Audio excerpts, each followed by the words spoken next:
রুমের ভিতরে এখানে আমরা যা দেখছি সবই কয়লা, পুড়ে কয়লা হয়ে গেছে।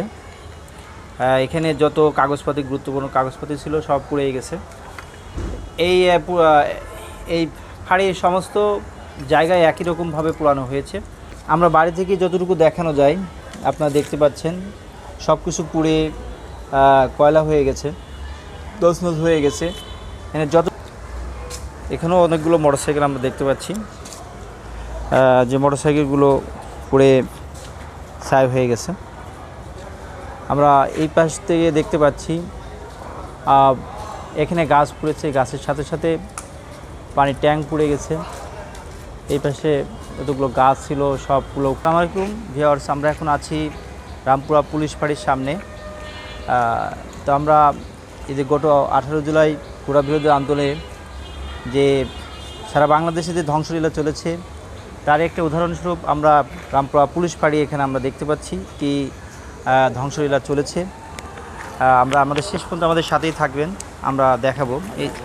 হ্যাঁ, এখন আপনারা দেখতে পাচ্ছেন এই যে মোটরসাইকেল এবং বিভিন্ন কাগজপত্র পুড়ে ছাই হয়ে গেছে। আমরা আরও দেখতে পাচ্ছি যে এখানে প্রচুর ভাঙচুর হয়েছে, তছনছ হয়ে গেছে। এই যে রুমের ভিতরে এখানে আমরা যা দেখছি সবই কয়লা, পুড়ে কয়লা হয়ে গেছে। এখানে যত কাগজপাতি, গুরুত্বপূর্ণ কাগজপাতি ছিল সব পুড়ে গেছে। এই ফাঁড়ির সমস্ত জায়গায় একই রকমভাবে পোড়ানো হয়েছে। এখন অবশ্য ফাঁড়িটা বন্ধ করা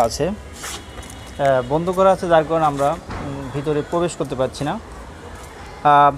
আমরা বাড়ি থেকে যতটুকু দেখানো যায় আপনারা দেখতে পাচ্ছেন, সব কিছু পুড়ে কয়লা হয়ে গেছে, তছনছ হয়ে গেছে। এখানে যতগুলো রুম ছিল সবই পুড়ে গেছে। এখন আমরা একটু এই পাশে আসি, এখানেও অনেকগুলো মোটরসাইকেল আমরা দেখতে পাচ্ছি, যে মোটরসাইকেলগুলো পুড়ে ছাই হয়ে গেছে। আমরা এই পাশ থেকে দেখতে পাচ্ছি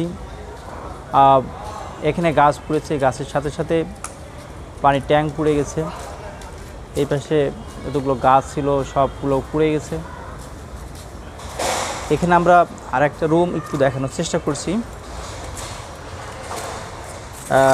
আসলে একটু অন্ধকার হয়ে গেছে, আমরা ভালো দেখাতে পাচ্ছি না। এখানে ভিতরে যা আছে সবই পুড়ে তছনছ হয়ে গেছে। আমরা